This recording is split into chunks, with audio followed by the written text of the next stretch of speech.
Kwity Paye isn't playing games. He's trying to get better, and he's trying to get better quick. And it's been, 3 years? And so this is the 4th year. He was a first-round pick, and so he's got a 5th-year option coming up, and then he's got an extension after that. So the Colts have to make some decisions, and a lot of it's going to be based upon what Kwity Paye does. Note his specificity in the way he approached this offseason, the work that he's done, the diet that he's had, and the expectations that he has for himself. Really, really interesting. It was good first day, knocked the rust off, and just a great day to get out there and play some football. How have you seen changes or differences in Shane going from first time in training camp to now the second year? Not really much change. I feel like we're just building off of last year. He talked about it last night. This is year 2 for the offense and year 3 for the defense. So, team chemistry will be through the roof, and just going out there playing fast and just balling. What are you chasing as a player, and then what are you all chasing as a team? I think as a player, man, just go out there and be dominant every single play, and being able to elevate our room. And then as a team, just go out there. The goal is to win a Super Bowl. That's our main objective. So, win the division first, and then go to playoffs, and then just go all the way. What's different about Charlie Partridge? He's real into it, into the drills, into the classroom, just making sure that we're in tip-top shape to go out there, just attack, making sure that we're prepared as much as we can be, and, just making sure we're primed. Kwity, a couple weeks ago, I had a chance to talk to Eddie McGilvra, pass rush coach who worked with you and a number of guys.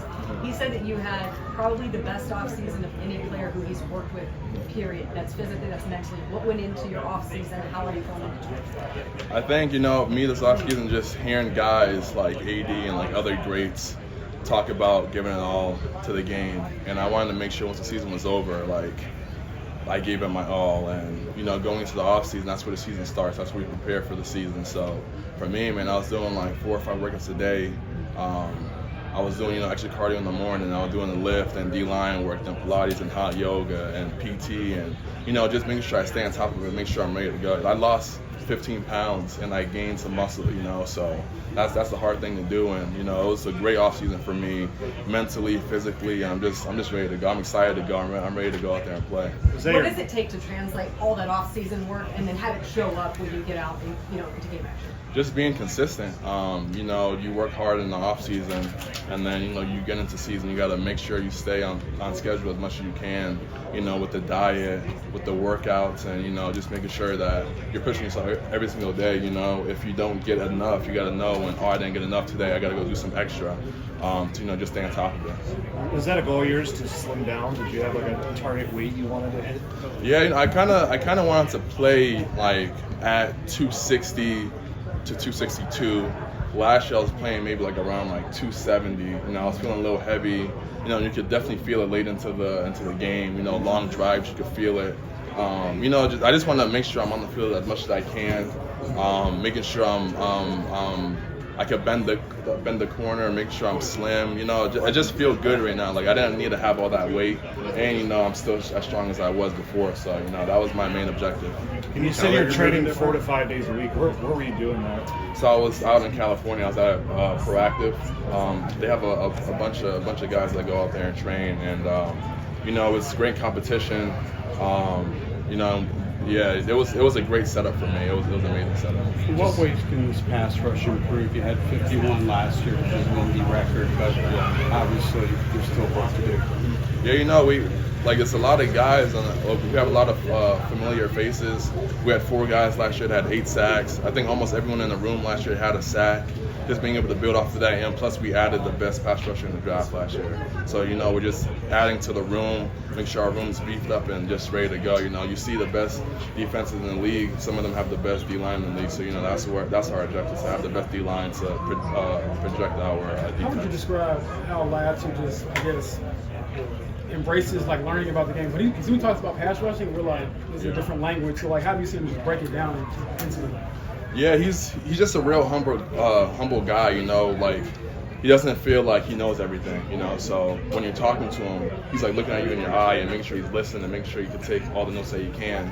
And he just goes out there and applies that. He can see something on film and then go do the move the next day in practice. He's extremely talented. I've seen him work this whole summer, and man, he's just ready to go. He's ready to go out there and ball.